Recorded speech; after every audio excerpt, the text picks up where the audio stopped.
నమస్తే రమగారు. నమస్తే జయ. రమగారు, కొంతమందిని మనం చూస్తుంటే వాళ్ళకి ఏదన్నా ఎంత దురదృష్టం ఉన్నా సరే దాన్ని అదృష్టంగా మార్చేసుకుంటారండి. వచ్చిన నష్టాన్ని కూడా లాభం కింద కన్వర్ట్ చేసేసుకుంటారు. అది ఇది రివర్స్ కూడా.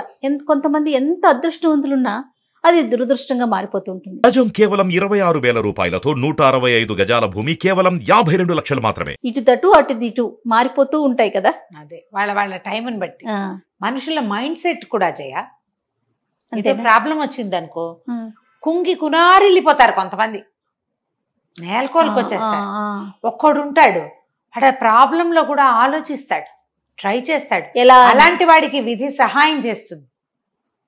వాడు తన కింద పడిపోయిన దాన్ని కూడా సరి చేసుకుని సవరించుకుని ఎట్లా కొట్లా లేచి నిలబడతాడు. ఒక్కొక్కటి తీరు మనం చెప్పలేకపోతాం. ఇది అలాంటప్పుడు మనం God made hand, man made hand అని చెప్పుకుంటామా? అరచేతుల్లో ఒకటి దేవుడు చేస్తాడు, రెండోది మనిషి చేసుకుంటాడు. వాడి తాలూకు పట్టుదల, దీక్ష, వాడి ధైర్యం కోల్పోకుండా ఉండే మనస్తత్వం, మైండ్ సెట్ వల్ల సెట్ అవుతుంది వాడికి. మనం అలా కొంతమందిని చూస్తూ ఉంటాం.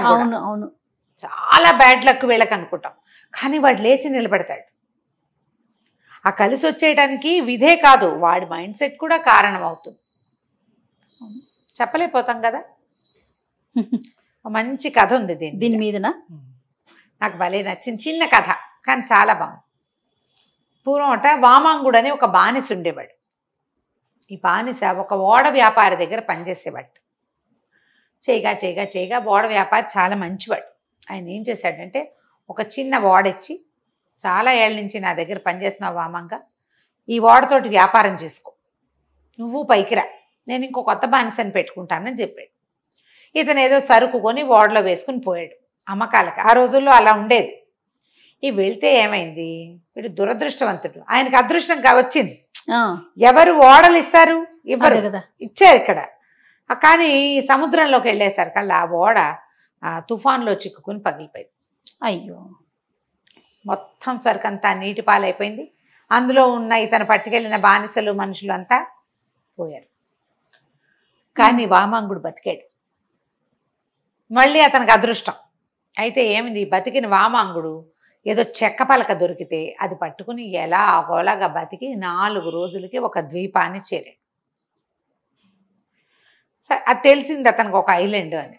అంతా ఇసకిసగ్గా ఉంది. కానీ కొంచెం ముందుకు వచ్చేసరికల్లా ఎవరైనా ఒక చోటకి చేరారనుకో, మట్టి మీదకి ఆహారం కోసం చూస్తారు. అతను కొంచెం తిండి దొరుకుతుందా, ఎవరైనా మనుషులు కనపడతారు, అసలు ఇక్కడ ఏముందో చూద్దామని ముందుకు వచ్చేసరికల్లా అదంతా చక్కటి సామ్రాజ్యం లాగా ఉంది. ద్వీపం చాలా చక్కగా ఫర్నిష్డ్గా బాగుంది. ఆ ద్వీపంలోకి వెళ్ళగానే అందరూ తనని గుర్తుపట్టినట్టుగా మాట్లాడుతున్నారు.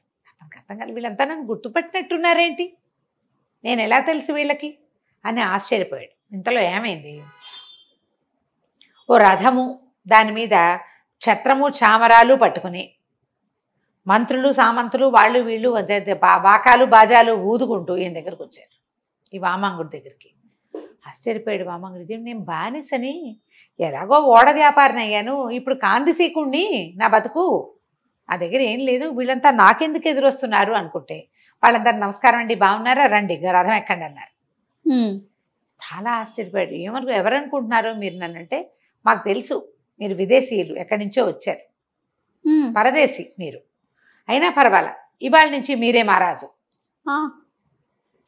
ఎవరు వస్తారా అని చూస్తున్నాం అన్నారు.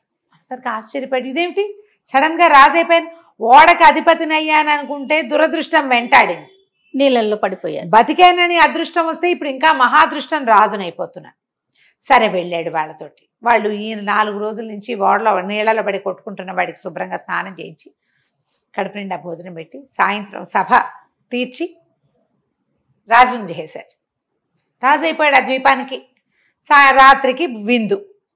ఆ రాత్రి విందులో కూర్చున్నప్పుడు అడిగాడు, ఏమిటి ఈ కథ, ఇలా కొత్తగా వచ్చిన పరదేశం రాజును ఎందుకు చేస్తున్నారంటే, ఈ ద్వీపం ఎన్నేళ్ల నుంచో ఇక్కడ సంపదలు ఉన్నాయి, మాకు పనులు ఉన్నాయి, తిండి ఉంది, అన్నీ ఉన్నాయి, కానీ క్రమబద్ధమైన రాచరికం మాకు లేదు, రాజులు లేరు మాకు, లేక మేము ఏం చేయాలి ఏం చెందకూడదు మాకు తెలియదు, ఏవో రకరకాలుగా చేసుకుంటూ ఉండేవాళ్ళం. అయితే ఒక పరదేశి ఆయన ఒక మహాముని ఇక్కడికి వచ్చాడు.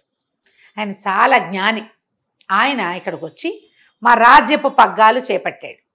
ఏం చెప్పాడంటే, మీలో మీరు ఇలా గొడవలు పడుతూ ఉండకూడదు. మీకు ఒక రాజు ఉండాలి. మీలో ఒకడు రాజు అయితే మిగిలిన వాళ్ళు వాడికి సమాధానం చెప్పాలి. ఎందుకంటే అందరూ సమానమైన వాళ్ళు అక్కడ. అందుకని పరదేశిని రాజుని చేయండి. ఎవడు పరదేశి వస్తే వాడు రాజు అయిపోతాడు. సంవత్సరమే, ఏడాది తర్వాత వాడిని తీసుకెళ్ళి ఈ దేశానికి ఒక మూలగా ఉన్న ఒక అడవిలో వదిలిపెట్టేయండి. ఏడాదే వాడు రాజు. ఎక్కువ కాలం ఉంటే వాడికి మీ మీద ఆధిపత్యం వచ్చేస్తుంది. కొత్త వాడికి ఆధిపత్యం ఎందుకు ఇవ్వాలి? అంతే, ఇవ్వద్దు. ఏటా ఒక కొత్త రాజుని ఎన్నుకోండి అని మాకు బోధించాడు. మేము ఇప్పటికీ ఎంతమందో రాజులను ఎన్నుకున్నాం. ఇప్పుడు ఇవాళ మీరు వచ్చారు అనేసరికి బాగానే ఉంది. కాకపోతే ఏడాది తర్వాత నన్ను ఏం చేస్తారు అని ఈయనకి డౌట్ వచ్చింది. అడవిలో వదిలిపెడతాం అంతే, ఇక మేమేం చెయ్యం, మేము తిండి గిండి ఏమి ఇవ్వం, తీసుకెళ్ళి అడవిలో వదిలిపెట్టేయటమే, మీ చావు మీరు చావడమే, పోతే పోతారు ఉంటే ఉంటారు, అయ్యో అంతే. ఏడాది రాజభోగాలు అనుభవిస్తారు వీళ్ళు. భోగము ఉంటుంది, అడ్మినిస్ట్రేషన్ నడిపే అవకాశం కూడా ఉంటుంది. ఈ వామాంగుడు బానిసగా పనిచేస్తున్నవాడు. అతనికి ఈ రాజవైభవాలు అవన్నీ అవసరం లేదు, సింపుల్ లివింగ్ వాడు. సరే, రాజు అయిపోయాక ఇక్కడున్న అడ్మినిస్ట్రేషన్ అంతా హ్యాండిల్ చేశాడు. కొంచెం చేశాక ఒక 15-20 రోజుల్లో అతనికి ఏమనిపించింది, రేపు నన్ను ఎక్కడ వదిలిపెడతారో అదేమిటో చూసొద్దాం అనుకున్నాడు. కొంతమందిని అడిగాడు, వాళ్ళు తీసుకుపోయారు. వెళ్తే అక్కడికి చూస్తే పెద్ద అడవి, మనుష్య సంచారమే లేదు. ఆల్రెడీ వదిలిపెట్టబడిన రాజులంతా అవుటా, అంతే, ఇక తిండి లేదు, ఏం లేదు అక్కడ. వీళ్ళకి ఒక 2-3 నెలలుగా రాజు ఎవడు లేడు ఈ రాజ్యానికి. 2-3 నెలల క్రితం వదిలిపెడితే తిండి తిప్పలు ఏమీ లేకపోతే ఏం బతుకుంటారు. కానీ అతనికి ఒకటి తెలిసింది, ఇక్కడ చాలా విస్తారమైన కలప ఉంది, ఎన్ని చెట్లున్నాయో. అక్కడి నుంచి నేల మంచి సారవంతమైంది. సరే, ఇతను ఏం చేశాడు, వారం వారం అక్కడికి వెళ్ళటం మొదలుపెట్టాడు. ఇక్కడ అడ్మినిస్ట్రేషన్ చూస్తూనే ఇక్కడి నుంచి కొంతమంది సైనికుల్ని తీసుకెళ్ళి అక్కడ వ్యవసాయం మొదలుపెట్టించాడు. చెట్లన్నీ కొట్టించి బిల్డింగ్లు ఏవో నిర్మింపజేశాడు, భవనాలు ముందుగానే రెడీ చేసుకుంటున్నాడు. అక్కడి నుంచి ఓ పక్కన మంచి సారవంతమైన నేల, వ్యవసాయం మొదలు పెట్టేశాడు. మరి అక్కడ పని చేయటానికి రోజు ఇక్కడి నుంచి ఎవరు వెళ్తారు, ఓ గుంపుని సమూహాన్ని పట్టుకెళ్ళి అక్కడ పడేశాడు పని చేయటానికి. మెల్లిగా వాళ్ళు అక్కడ ఉండేసరికల్లా వాళ్ళ చుట్టాలు ఈ ఊళ్ళో ఉన్న వాళ్ళు ఏం చేస్తారు, మెల్లిగా అడవిలో రాజ్యానికి వెళ్ళడం మొదలు పెట్టారు. చుట్టాలు, పక్కాలు, పెళ్లి సంబంధాలు ఏముంది, 6 నెలలు గడిచేసరికి అక్కడ ప్రపంచ నిర్మాణం జరిగిపోతుంది. అక్కడి నుంచి పెద్ద పెద్ద వాళ్ళు, ఇప్పుడు శిల్పులు, వాళ్ళు బిల్డింగ్ కట్టడానికి ఇక్కడి నుంచి కల పని చేసే వాళ్ళంతా వెళ్ళాలా. ముందు చెట్లు కొట్టేవాళ్ళు మాత్రమే వెళ్ళారు. తర్వాత చెట్లు కోసేవాడు వెళ్ళాడు. కొట్టేవాడు, కోసేవాడు అక్కడే ఉండిపోయారు. హాయిగా ఫ్రెష్ ఎయిర్, కొత్తగా పంటలు, తొలి పంటలు మహారుచి, ఉండిపోయారు. క్రమంగా ఏమైంది, అక్కడ పూర్తిగా ఒక నగర నిర్మాణం జరుగుతూ ఉంది, అమరావతి లాగా. సరే, సంవత్సరం అయిపోయింది.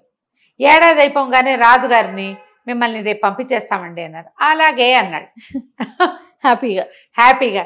ఈయన్ని పంపించడానికి వచ్చిన అధికారులు నిర్ఘాంతపోయారు. ఇదేది అడవేది, ఇక్కడ ఒక నగరం ఉంది. వాళ్ళ నగరం అంతా తిరిగి చూశారు. అక్కడి నుంచి మర్నాడు ఈ ఊళ్ళో ఉన్న సంపన్న గృహస్థులంతా వచ్చి చూశారు. అడవి లేదు. 3 రోజుల తర్వాత వాళ్ళు ఒక పెద్ద సభ పెట్టుకుని, ఈ నగరాన్ని ఆ నగరాన్ని కలిపేద్దాం, 2 నగరాలకి ఒకడే రాజు, వామాంగుడు. ముందున్న రాజులకు ఆ తెలివి లేక, ఈ విషయం అందరికీ తెలుసు, నిన్ను ఏడాది తర్వాత వదిలేస్తామని చెప్తే ఏడాది తర్వాత వదిలించుకుని చచ్చిపోవడానికి సిద్ధపడ్డారు వాళ్ళు. ఇతను మాత్రం ఏం చేశాడు, ఒక ప్రపంచాన్ని నిర్మించేశాడు. విజనరీ, అది దూరదృష్టి కలిగిన వాడు.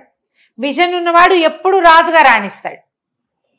ఆలోచించుకుని ఈ 2 మహానగరాలకి ఇతన్నే వామాంగుడే రాజు కావాలని ఆలోచించి, ప్రజలకి బుద్ధి ఉంది, అతని విజన్ని వాళ్ళు గౌరవించి అతన్నే రాజు చేసుకున్నాడు. శాశ్వతంగా వామాంగుడు రాజు అయిపోయాడు.